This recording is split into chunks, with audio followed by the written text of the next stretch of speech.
The People of Marchant Trust has been run now for nearly 40 years, since I started it following my brother's death, really partly in memory of him, but really because we wanted to give just sheer joy to people who sometimes don't have a lot of joy in their lives.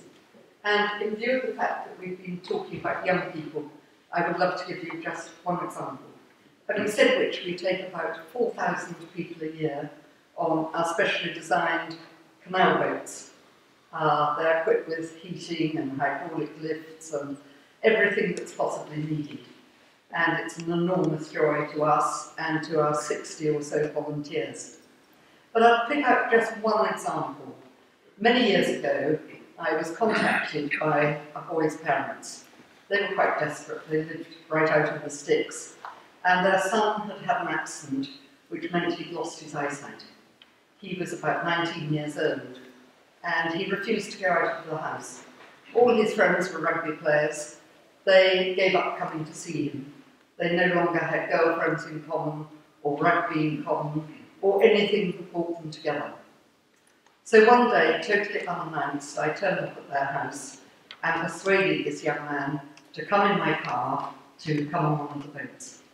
And he came on the boats, and he sat at the back, and he put his hand on the tiller. And as the day went on, he began to get the feel of the tiller and the relation of the boat to the wind and to the river.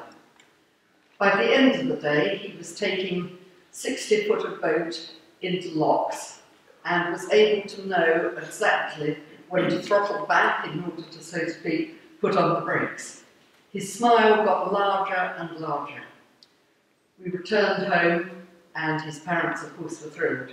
He joined the local sailing club. It had given him that little boost to have the confidence to try more. He made new friends. He then was given an award to help him and his parents, and he went up to Oxford, where he then studied and got a first-class honours degree, all through that one day and that chance meeting. But none of us know, and you know so well, what all of you are doing to improve the life of other people. And I thank again Lady Gresham and everyone concerned with this cheque. Thank you so much.